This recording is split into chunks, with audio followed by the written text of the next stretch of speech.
Good morning विद्यार्थी मित्रों। ધોરણ 12 સાયન્સ ચેપ્ટર નંબર 3 પ્રવાહ વિદ્યુત। પ્રસ્તુત ચેપ્ટરમાં આપણે એક થિયરી બાકી રહી ગઈ છે જેનું નામ છે વિદ્યુત ઊર્જા અને પાવર। તો આજે વિદ્યુત ઊર્જા અને પાવરની અંદર આજે આપણે સમજૂતી મેળવવાની છે અને ચેપ્ટરની થિયરી પૂર્ણ કરવાની છે। ગયા ચેપ્ટરમાં આપણે વાત કરી છે પોટેન્શિયોમીટર અને તેની રચનાઓ। આજે આપણે થિયરી પૂરી કર્યા પછી બે દાખલાઓ ગણીશું અને ચેપ્ટરની પૂર્ણાહુતિ કરીશું। તમારો જે નેક્સ્ટ ટેસ્ટ છે 28 તારીખ પછી, જેને આપણે તૃતીય એકમ કસોટી કહીશું। તમારી તૃતીય એકમ કસોટીમાં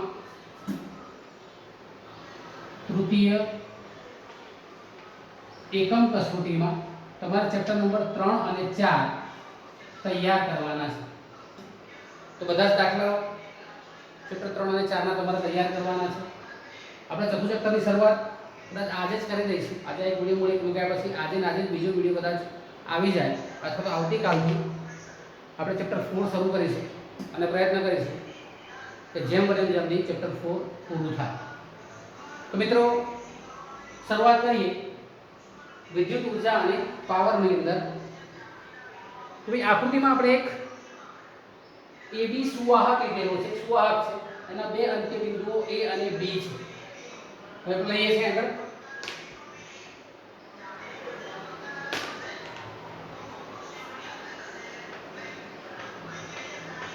આકૃતિમાં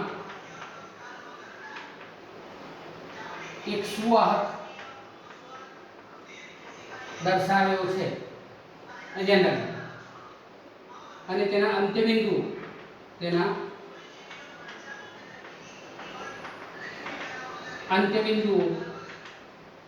A અને B છે।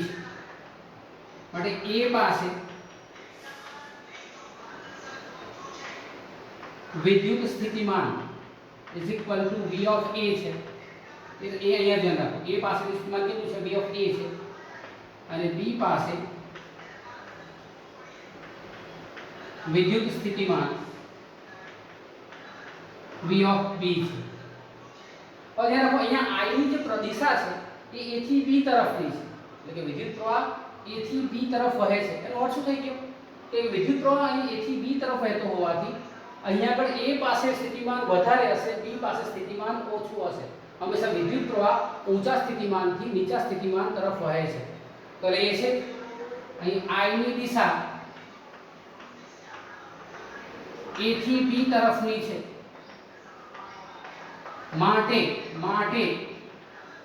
A પાસે શું લખી દઈશું? માટે V of A is greater than V of B।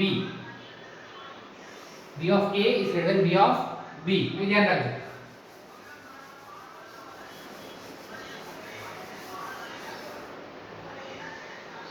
હવે એ છે માટે A અને B વચ્ચે PD પોટેન્શિયલ ડિફરન્સ વિદ્યુત સ્થિતિમાનનો તફાવત કેટલો હશે? તો કે A અને B વચ્ચે જે મને PD મળે છે એ PD હશે V। અને ધ્યાન રાખજો ઇઝ ઇક્વલ ટુ શું આવશે? તો કે V of A minus V of B। માટે અહીંયા V ઇઝ ગ્રેટર ધેન 0 મળે। મોટી સંખ્યામાંથી નાની સંખ્યા બાદ થાય છે। ઊંચા સ્થિતિમાનમાંથી નીચું સ્થિતિમાન બાદ કરે જવાબ મળે ધન મળે। માટે V ઇઝ ગ્રેટર ધેન 0। અહીં ધ્યાન રાખજો, આટલું મળે છે। હવે આપણે લઈએ છીએ આગળ। તો કે આપેલા આડછેદની અંદરથી ડેલ્ટા ટી સમયમાં ડેલ્ટા ક્યુ વિદ્યુતભારનો જથ્થો પસાર થાય છે। આપેલા વાહકમાંથી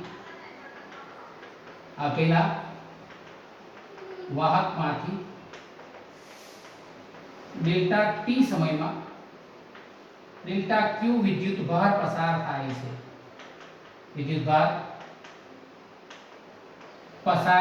છે। માટે જો વિદ્યુત પ્રવાહ લેતા હોઈએ તો માટે વિદ્યુત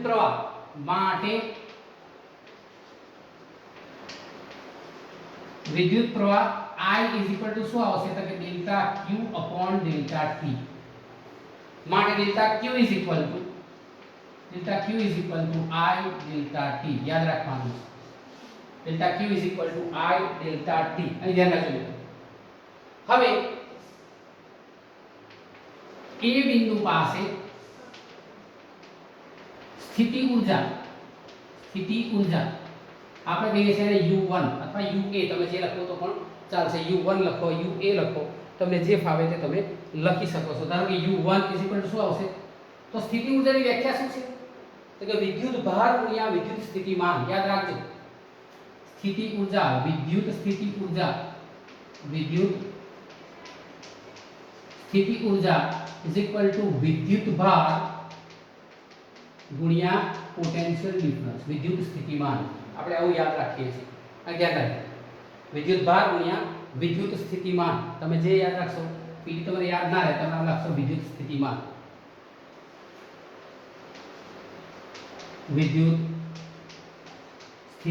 અહીં ધ્યાન રાખજો તો u આપણે લખી u1 એ વિદ્યુત ભાર કેટલો છે તો કે ડેલ્ટા q અને સ્થિતિમાન કેટલું છે એ બિંદુ પાસે તો કે v ઓફ a તો આપણે લખી દઈશું અહીંયા આપણે લખી દઈશું delta q v of a એ રીતના જ આપણે લઈએ કે b બિંદુ પાસે સ્થિતિ ઊર્જા u2 is equal to delta q into v of b delta q v of b અહીં ધ્યાન રાખજો માટે સ્થિતિ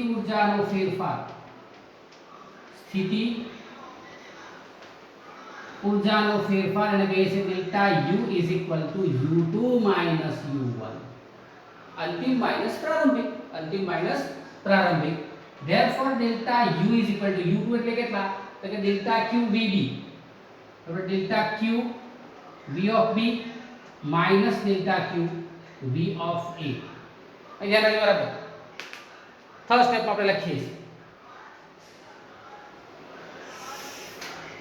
અહીં ધ્યાન રાખજો બરાબર છે માટે ડેલ્ટા u is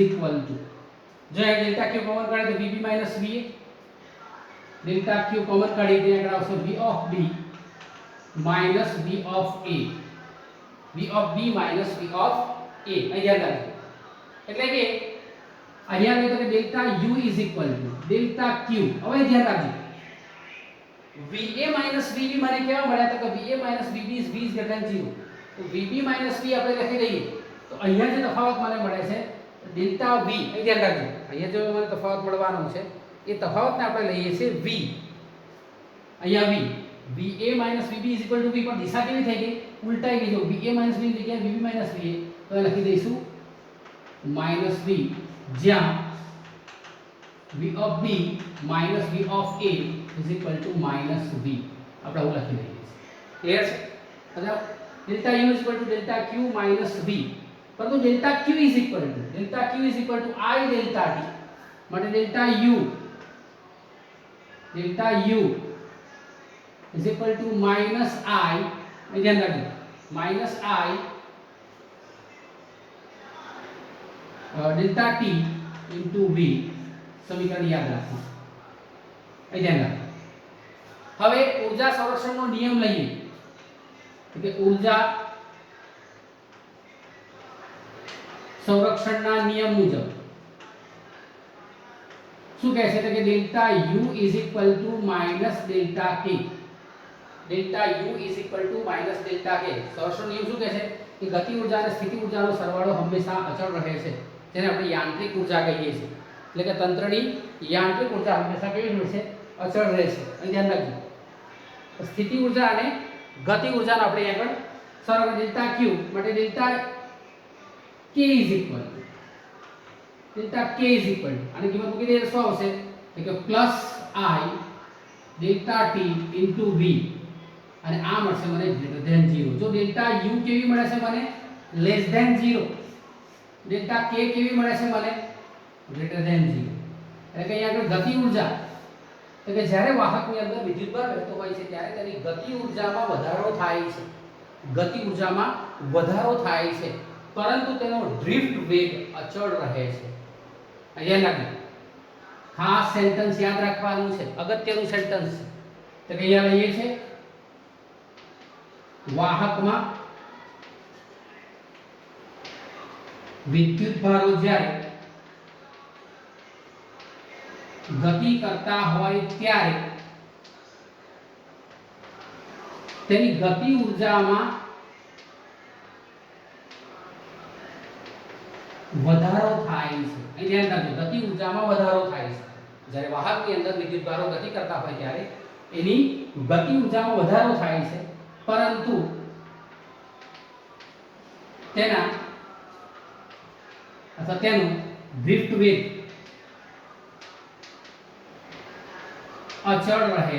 અહીં ધ્યાન રાખજો, સેન્ટેન્સ ખાસ, વાહકમાં વિદ્યુત ભારો જે ગતિ કરતા હોય છે ત્યારે એની ગતિ ઊર્જામાં વધારો પ્લસ પોઝિટિવ વધતી જાય છે, પરંતુ એનો વેગ કેવો રહેશે? અચળ રહેશે। એનું કારણ શું?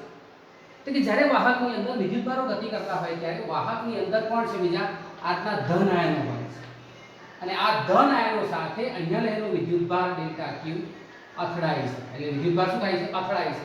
એ અથડામણ દરમિયાન યાદ રાખજો, એની જે ગતિ ઊર્જામાં વધારો થયેલો છે એ ઊર્જા પેલા આયનને આપી દે છે। અહીં ધ્યાન રાખજો, બરાબર। હવે કોન્સેપ્ટ આવે છે આપણો વિદ્યુત ઊર્જા અને પાવર કેટલા ક્રિએટ થાય છે, તો આપણે સમજીએ છીએ તો કે જ્યારે વિદ્યુત ભારો ગતિ કરતા હોય છે ત્યારે આ વિદ્યુત ભારો શું કરે છે? એની ગતિ ઊર્જામાં વધારો થયો કે ગતિ ઊર્જા થઈને નીકળ્યા, પાછા ધન આયન સાથે અથડાયા। ધન આયન સાથે અથડાય ત્યારે એની પાસેની જે વધારાની ગતિ ઊર્જા છે એ ધન આયનને આપી દે છે, અને ધન આયનો વધારે કંપનો કરે છે, બરાબર કંપનો કરે એટલે શું થાય? એના ધીરે ધીરે એની પાસેના તાપમાનમાં વધારો થાય, અને તાપમાનમાં વધારો થતા આપણને એ ઊર્જા તાપમાન સ્વરૂપે ઉષ્મા ઊર્જા સ્વરૂપે બહાર નીકળે છે। એ ઉષ્મા ઊર્જાને આપણે કહીએ છીએ વિદ્યુત ઉષ્મા ઊર્જા અથવા જૂલ ઊર્જા। શું કહીએ છીએ આપણે આને? જૂલ ઊર્જા। અહીં ધ્યાન રાખજો, એટલે કે અહીંયા મારી ઊર્જા, મેં જે ઊર્જા આપેલી છે એ ઊર્જા અહીંયા શું થાય છે? તો કે આપેલી ઊર્જા એ ઉષ્મા ઊર્જા સ્વરૂપે વિખેરાય છે, ઉષ્મા ઊર્જા સ્વરૂપે વિખેરણ પામે છે। આ ઊર્જાને આપણે કહીએ છીએ ઉષ્મીય ઊર્જા, ઉષ્મીય વિદ્યુત ઊર્જા અથવા તો જૂલ ઊર્જા।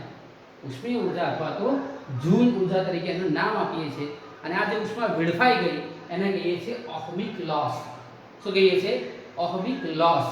અહીંયા અવરોધને કારણે, અહીંયા જે અવરોધો નડ્યા ધન આયન અથડાયા, એ અવરોધોને કારણે અહીંયા શું થાય છે?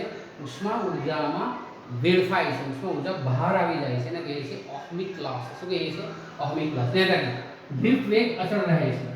તો અહીંયા લઈએ ગયું તો કે વિદ્યુત ભારો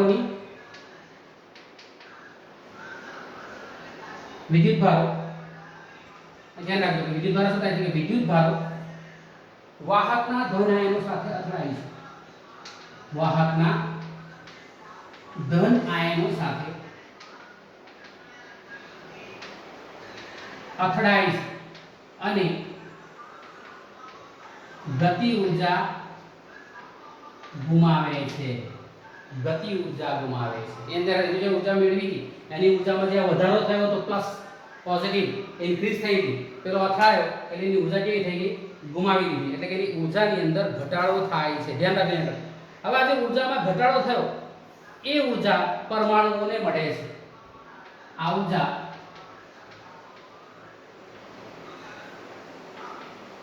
વાહકના પરમાણુઓને મળે છે, ધ્યાન રાખજો। અને પરમાણુઓ ઝડપથી દોલનો કરે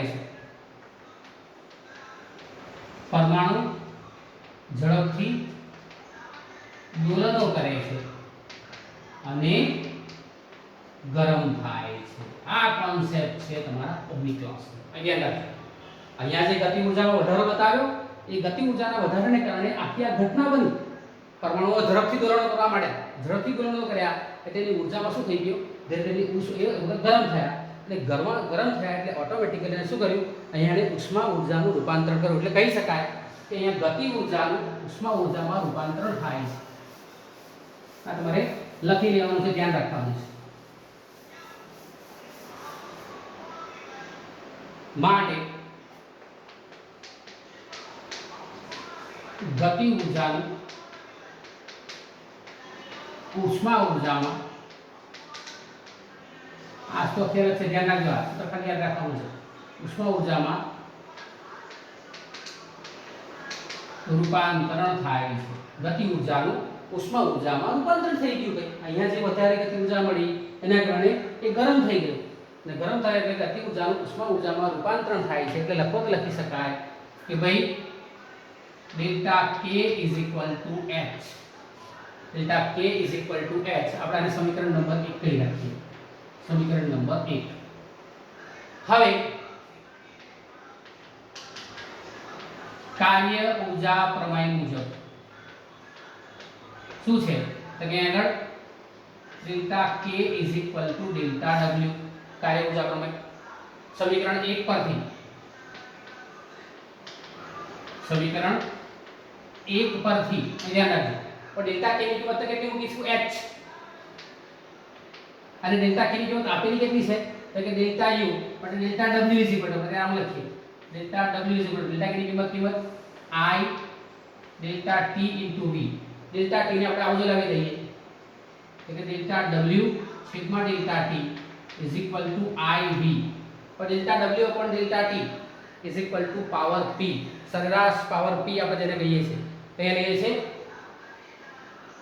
delta w upon delta t is equal to power p is equal to iv. જ્યાં delta w upon delta t is equal to power is equal to p. યાદ રાખજો. ક્લિયર છે? તો p is equal to iv આપણને સમીકરણ મળી ગયું કે p is equal to iv. અહીં ધ્યાન રાખજો, એકમ સમયમાં વ્યય થતી ઊર્જા. એ વ્યાખ્યા લખી શકાય એકમ સમયમાં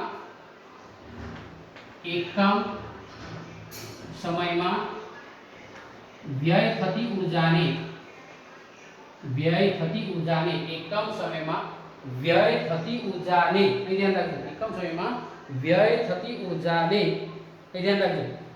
આપણે વિદ્યુત ઊર્જા અથવા ખર્ચાતી ઊર્જાને વ્યય થતી ઊર્જા અથવા તો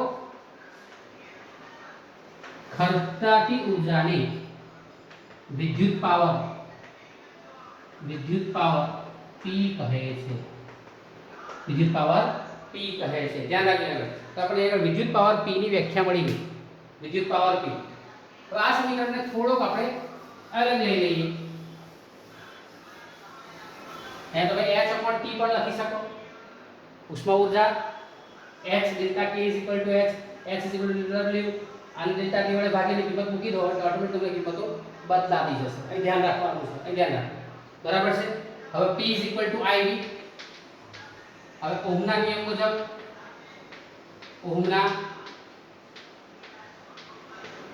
મુજબ આપણે લેતા હોઈએ કે ઓહમના નિયમ મુજબ જે મને મળશે કે p શું આવશે તો કે v ir.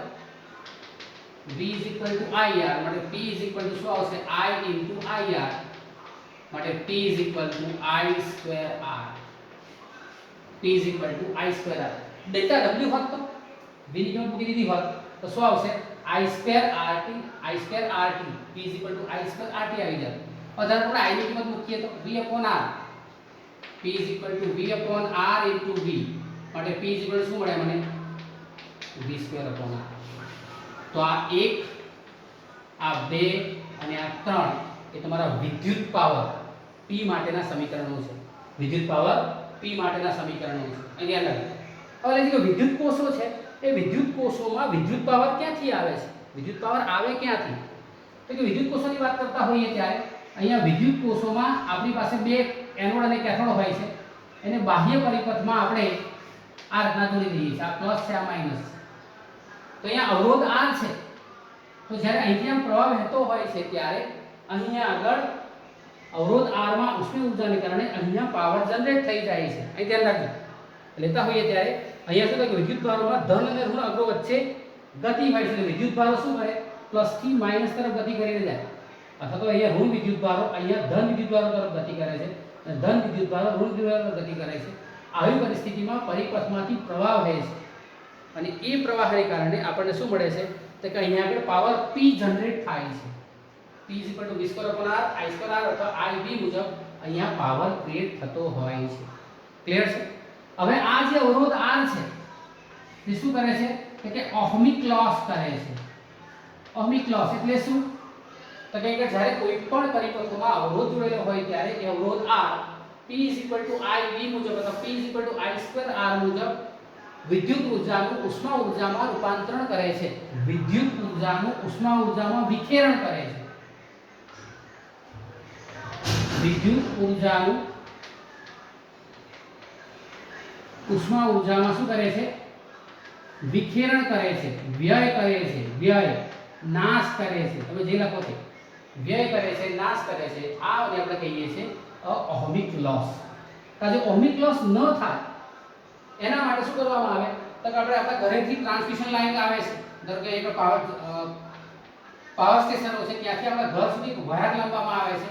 એ વાયર આર અવરોધ ધરાવે છે, અને જે આર અવરોધ ધરાવે છે ત્યારે અહીંયા આપેલી ઉર્જા, અહીંયાથી જેટલી ઉર્જા મળી છે એટલી પૂરેપૂરી ઉર્જા અહીંયા મળતી નથી. કેમ કે અહીંયા આગળ ઓહમિક લોસ થાય છે. તો ઓહમિક લોસ ન થાય એના માટે શું કરવામાં આવે? તો કે અહીંયા આગળ વિદ્યુત સ્થિતિમાન તફાવત V જો ઊંચો રાખવામાં આવે અહીંયાથી, તો પ્રવાહ I ઘટી જાય છે, અને અહીંયા પછી વિદ્યુત તફાવત નીચે રાખી દઈએ તો પ્રવાહ જે હતો તે તો તે જ મળી જાય છે. અને અહીંયા ઓહમિક લોસ ઘટાડવા માટે ટ્રાન્સફોર્મર અગત્યના છે. તો ટ્રાન્સફોર્મરની જે રચનાઓ છે, ટ્રાન્સફોર્મરની જે રચનાઓ છે એ આપણે એસી પ્રવાહ ઓલ્ટરનેટિંગ કરંટની અંદર સમજવાની છે, ત્યારે આપણે સમજીશું. બરાબર છે? આમ દૂર જ્યારે વિદ્યુતનું પ્રસારણ કરવું હોય, વિદ્યુત આપણે મોકલવું હોય ત્યારે અહીંયા આગળ આ વાયરો ઓહમિક લોસ કરતા હોય છે. તો મિત્રો આ થિયરી તમારી અહીંયા પૂરી થાય છે. આઈ હોપ સમજ પડી હશે. થિયરીને બરાબર સમજવાની છે, લખવાની છે, લખીને મને મોકલવાની છે. બરાબર છે? એના પછી આપણે દાખલા ગણીએ છીએ. એ દાખલા હું બીજા વિડીયોમાં તમને સેન્ડ કરું છું. Thank you.